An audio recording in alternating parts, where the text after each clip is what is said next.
The Russian military is experiencing increasing casualties as a result of the ongoing conflict in Ukraine, particularly as Ukrainian forces begin their march toward the Russian region of Kursk. A significant Russian ammunition depot recently became the target of a precise attack by Ukrainian forces. This attack occurred in southern Ukraine, and according to reports, air defense systems that had been stationed within the depot's grounds were removed. Let's take a closer look at how this offensive operation was executed. In today's discussion, we will dive deeper into the latest developments and ongoing tensions surrounding the situation in Ukraine. Join me as we break it all down together. Be sure to click the subscribe button, activate notifications, and give us a thumbs up so you can stay updated on all our latest content. Petro Andriushchenko, advisor to the mayor of Mariupol, shared encouraging news for Ukraine. The ammunition depot in Hoke was the target of a decisive attack carried out overnight by Ukrainian forces. The sounds of exploding shells and rockets reverberated throughout the night and continued until 5 a.m. It has been determined that Russian military equipment was stationed in the Khlib region, particularly in the Melek-Portov Triangle. This information was validated by Andriushchenko, who stated that the Russians were storing missiles and ammunition in the depot, which was intended for air defense systems.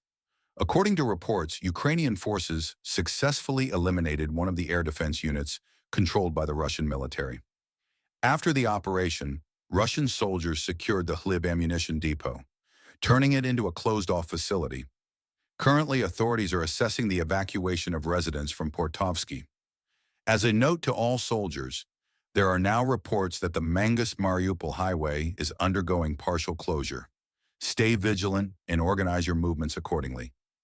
Andriushchenko stated that the nighttime operation lasted nearly 30 minutes. Despite the densely populated area, the Russian air defense system failed to engage, an intriguing fact to consider. Recently, video footage has surfaced showing fires at weapons depots, and satellite images have revealed the most intense fires in the Hoke region. Stay alert and closely monitor the evolving situation. Residents of Mariupol reported seeing a bright glow that lit up the night sky. A Russian weapons depot and command center in the Kharkiv region were the targets of a precise attack carried out by the Ukrainian Air Force using American-made GBU-39 aerial bombs. The operation was a success. Check out the latest video uploaded to the Sunflower Telegram channel by the Ukrainian Aviation Department, showcasing the use of these bombs in combat.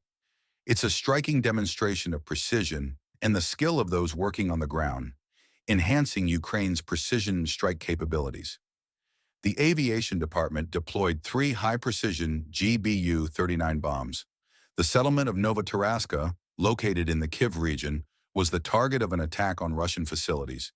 The Russian Guards Motorized Rifle Regiment had been in control of the area in its entirety. In May, it was reported that the Ukrainian Air Force had successfully retrofitted Soviet-era fighter jets to deploy the 130-kilogram American GBU-39 aerial bombs. The GBU-39 is a highly precise U.S. air-to-ground bomb guided by laser.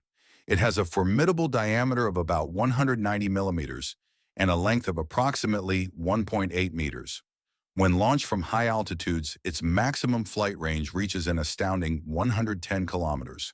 The bomb is equipped with wings that deploy mid-flight, increasing its range to the target. Its warhead can penetrate concrete bunkers with ease when approaching the target from high altitude. Thanks to its onboard control system, which incorporates both GPS technology and an inertial system, precision is guaranteed. The United States recently took a strategic step by ordering AIM-120 missiles for shipment to Ukraine. These are the primary missiles of the NASAMS air defense system, currently deployed in Ukraine.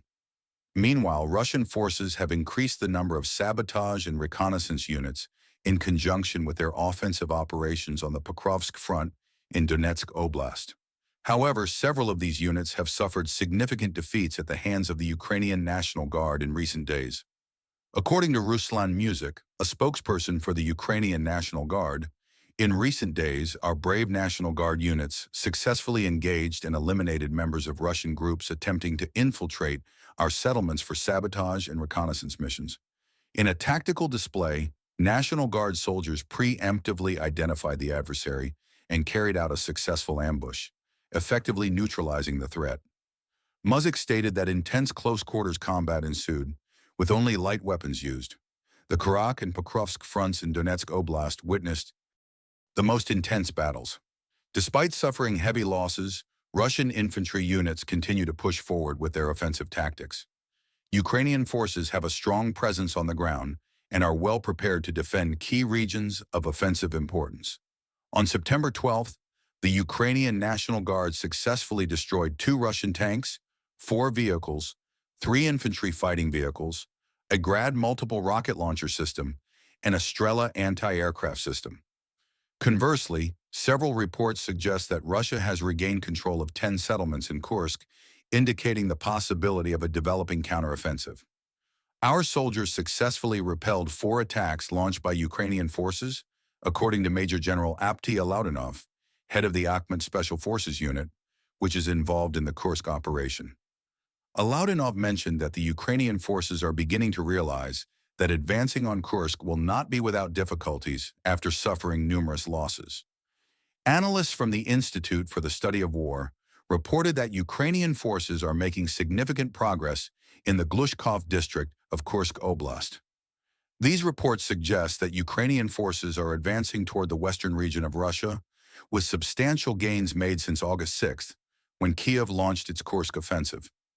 This unexpected move had a significant impact on the Kremlin, forcing Moscow to quickly send reinforcements. Recently, the United States has taken a strategic step by ordering AIM-120 missiles for Ukraine. The AIM-120 is the main missile used in the NASAMS air defense system currently deployed in Ukraine. Meanwhile, Russian forces are increasing the number of sabotage and reconnaissance units they are deploying in coordination with their offensive operations along the Pokrovsk front in Donetsk Oblast. However, Ukrainian National Guard units have successfully countered several of these operations, leading to significant Russian losses. Ruslan Muzishko, spokesperson for Ukraine's National Guard, noted that in the last few days, brave Ukrainian National Guard units have successfully engaged and eliminated Russian sabotage groups attempting to infiltrate Ukrainian settlements. Using tactical expertise, the National Guard soldiers were able to identify and ambush their adversaries, effectively neutralizing the threat. Muzishko reported intense close-quarters combat, with only light arms being used. The fiercest battles took place near Kurakov and Pokrovsk in Donetsk Oblast. Despite their significant losses, Russian forces continue to deploy infantry units to carry out their offensive tactics. But Ukraine remains strong, with a robust presence in strategically important regions. On September 12th, the Ukrainian National Guard successfully destroyed 2 Russian tanks, 4 vehicles, 3 infantry fighting vehicles, 1 Grad multiple rocket launcher, and a Strela anti-aircraft system.